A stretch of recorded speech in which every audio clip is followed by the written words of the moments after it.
दोस्तों, hero MotoCorp, Bajaj और TVS India की ऐसी कंपनीज हैं जिनको दुनिया की टॉप टू व्हीलर कंपनीज में गिना जाता है। लेकिन जापान की होंडा, सुजुकी और कावासाकी जैसी टू व्हीलर कंपनीज की टेक्नोलॉजी और ज्वाइंट वेंचर के बिना यह करिश्मा कर पाना पॉसिबल नहीं था, क्योंकि हमारे पास न तो टेक्नोलॉजी थी और न ही रिसर्च और डेवलपमेंट की बुनियादी सुविधाएं। हम मजबूर थे उन विदेशी कंपनीज की सारी शर्तों को मानकर उनके साथ काम करने के लिए। लेकिन जैसे ही इंडियन कंपनीज को यह लगा कि अब उन्हें सहारे की जरूरत नहीं है, तो किसी न किसी मुद्दे को आधार बनाकर वह ज्वाइंट वेंचर से अलग हो गए। ऐसा ही एक दिलचस्प किस्सा है हीरो ग्रुप और होंडा मोटर्स के बीच का। लेकिन क्या आपने कभी सोचा है कि इतना सक्सेसफुल पार्टनरशिप होने के बावजूद भी हीरो ग्रुप और होंडा मोटर्स अलग क्यों हो गए?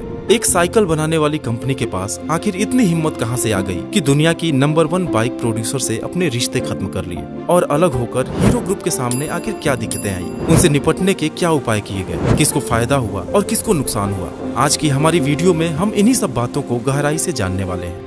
कहानी शुरू होती है साल 1956 में, जब बृजमोहन लाल मुंजाल ने एक साइकिल स्पेयर पार्ट्स के बिजनेस से हीरो साइकिल्स की शुरुआत की। और देखते ही देखते यह कंपनी इंडिया ही नहीं बल्कि दुनिया की सबसे बड़ी साइकिल बनाने वाली कंपनी बन गई। फिर उन्हें लगा कि दुनिया टू व्हीलर इंडस्ट्री में काफी तेजी से ग्रो कर रही है, लेकिन इंडिया तो अभी भी स्कूटर और मोपेड पर ही अटका हुआ है। और इसी गैप को पूरा करने के लिए वह इंडियन मार्केट में मोटरसाइकिल उतारना चाहते थे। लेकिन उस वक्त हीरो के साथ प्रॉब्लम यह थी कि उनके पास इंजन बनाने की टेक्नोलॉजी ही नहीं थी। इसलिए अपने प्लान को एक्शन में लाने के लिए साल 1984 में उन्होंने होंडा मोटर्स को एक प्रपोजल भेजा और साथ मिलकर बाइक बनाने की बात रखी। एक्चुअली इस डील में होंडा को भी अपना फायदा दिखा, क्योंकि हीरो के जरिए उन्हें इंडिया जैसे बड़े मार्केट में एंटर करने का मौका मिल रहा था। 80s के दौर में किसी भी विदेशी कंपनी को इंडिया में अकेले बिजनेस करने की इजाजत नहीं थी। फिर हीरो और होंडा के बीच ज्वाइंट वेंचर में काम करने पर बात बन गई और साथ में उनके बीच एक एनओसी भी साइन हुआ कि फ्यूचर में कभी भी दोनों कंपनीज एक दूसरे के मुकाबले में अपना कोई प्रोडक्ट लॉन्च नहीं करेंगे। हरियाणा में अपना पहला प्रोडक्शन प्लांट इस्टेब्लिश करने के बाद साल 1985 में जब हीरो होंडा ने CD100 नाम से अपनी पहली बाइक फील इट, सट इट, फॉरगेट इट स्लोगन के साथ लॉन्च किया, तब हीरो होंडा की इमेज एक फ्यूल एफिशिएंट और रिलायबल बाइक की बन गई, जिसमें बाइक की बॉडी बनाने का जिम्मा हीरो का था और इंजन की सप्लाई होंडा को करनी थी। इसके बाद स्प्लेंडर और पैशन जैसे कुछ पॉपुलर बाइक्स ने हीरो होंडा की पोजीशन को और मजबूत कर दिया। साल 2001 आते आते इंडियन टू व्हीलर इंडस्ट्री में 50% से भी ज्यादा मार्केट शेयर के साथ हीरो होंडा की मोनोपोली हो गई और वह दुनिया की सबसे बड़ी टू व्हीलर कंपनी बन गई। लेकिन आप सोच रहे होंगे कि जब बिजनेस में सब कुछ अच्छा चल रहा था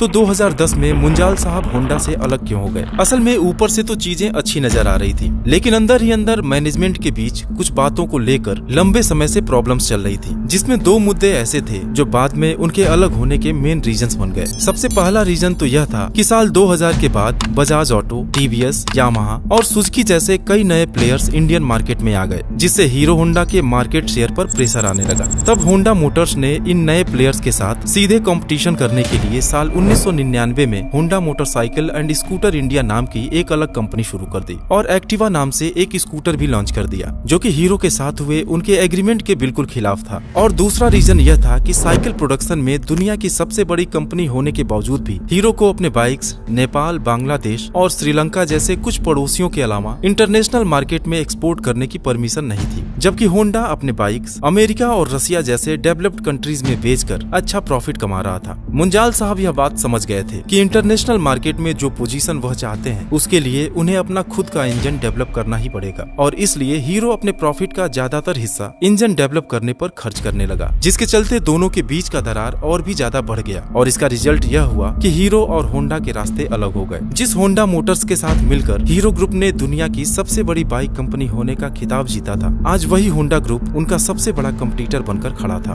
दोस्तों, आइए अब चलते हैं अपनी कहानी के क्लाइमैक्स में और जानने की कोशिश करते हैं कि होंडा से अलग होकर हीरो ने अपने आप को खड़ा कैसे किया, उनकी अपनी एक ब्रांड इमेज कैसे बनी और मोस्ट इम्पोर्टेंटली उनके फाइनेंशियल कंडीशंस पर इसका क्या असर हुआ। हीरो होंडा के ज्वाइंट वेंचर में मुंजाल परिवार और होंडा की 26% की हिस्सेदारी थी, जिसमें होंडा के 26% स्टेक हीरो ग्रुप ने खरीद कर कंपनी का नाम हीरो होंडा से बदलकर हीरो मोटोकॉर्प कर दिया। और डी मर्जर के समय एक एग्रीमेंट हुआ कि साल 2014 तक होंडा अपने इंजन और टेक्नोलॉजी का सपोर्ट हीरो को देता रहेगा, जिसके बदले में हीरो को उन्हें रॉयल्टी बोनस देना पड़ेगा और साथ ही मोटरसाइकिल को हीरो होंडा के नाम से ही बेचा जाएगा। मुंजाल साहब के सामने चुनौतियों का एक पहाड़ खड़ा था। उनके पास खुद का R&D सेंटर मैन्युफैक्चरिंग प्लांट और सप्लाई चेन स्टैब्लिश करने के लिए सिर्फ 3 से 4 साल का वक्त था। लेकिन हीरो मोटोकॉर्प ने सारे चैलेंजेस को ओवरकम करते हुए साल 2014 में राजस्थान के निमराना में अपने पहले प्रोडक्शन यूनिट को शुरू कर दिया। साथ ही जयपुर में एक वर्ल्ड क्लास R&D सेंटर की भी नींव रख दी, जो साल 2016 में 850 करोड़ की लागत से बनकर तैयार हुआ। इसके अलावा सप्लाई चेन और सर्विस नेटवर्क को भी दुरुस्त करने के लिए हेवीली इन्वेस्ट किया गया और आखिरकार अपने खुद के इंजन के साथ स्प्लेंडर, पैशन और ग्लैमर जैसे मोटरसाइकिल्स को लॉन्च कर दिया गया।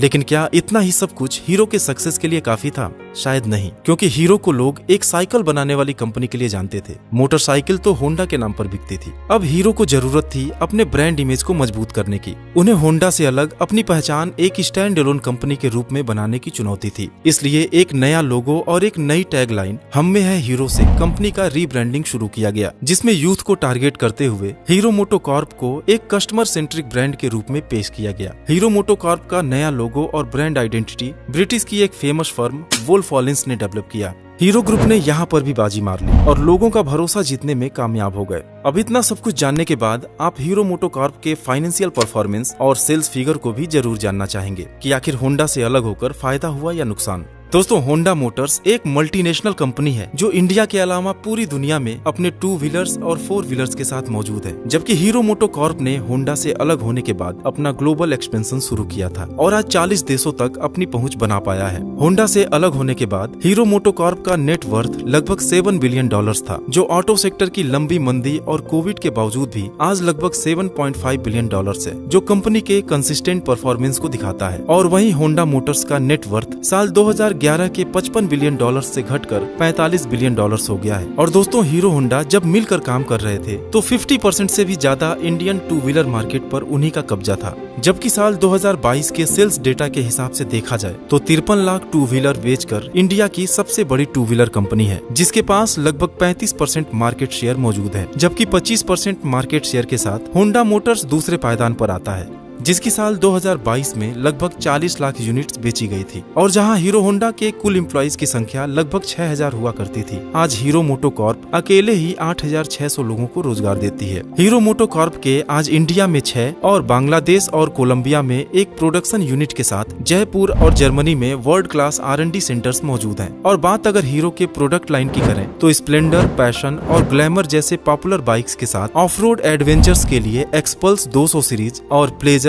मेस्ट्रो और डेस्टिनी जैसे स्कूटर्स भी पोर्टफोलियो में मौजूद हैं। और दोस्तों, साल 2019 में हीरो ने 7.8 मिलियन बाइक्स बेचकर दुनिया में सबसे ज्यादा बाइक्स बेचने का रिकॉर्ड बनाया था। इसके साथ ही यह 100 मिलियन 2 व्हीलर बनाने वाली दुनिया की इकलौती कंपनी है। लेकिन आप जानकर हैरान होंगे कि इनके टोटल सेल्स का 70% से भी ज्यादा हिस्सा स्प्लेंडर का होता है। एक इंटरेस्टिंग फैक्ट और भी है, भले ही मोटरसाइकिल सेल्स में हीरो मोटोकॉर्प सबसे ऊपर हो, लेकिन स्कूटर के सेल्स में सिर्फ 10% मार्केट शेयर के साथ 3rd पोजीशन पर आता है। और होंडा मोटर्स की एक्टिवा इस सेगमेंट की मार्केट लीडर है। समय की मांग को देखते हुए हीरो ने एक मोबाइल ऐप भी लॉन्च किया है और साथ ही डिजिटल मार्केटिंग में भी अच्छा खासा निवेश कर रही है। तो दोस्तों, उम्मीद है कि इस वीडियो से भी आपको कुछ नई जानकारी मिली होगी।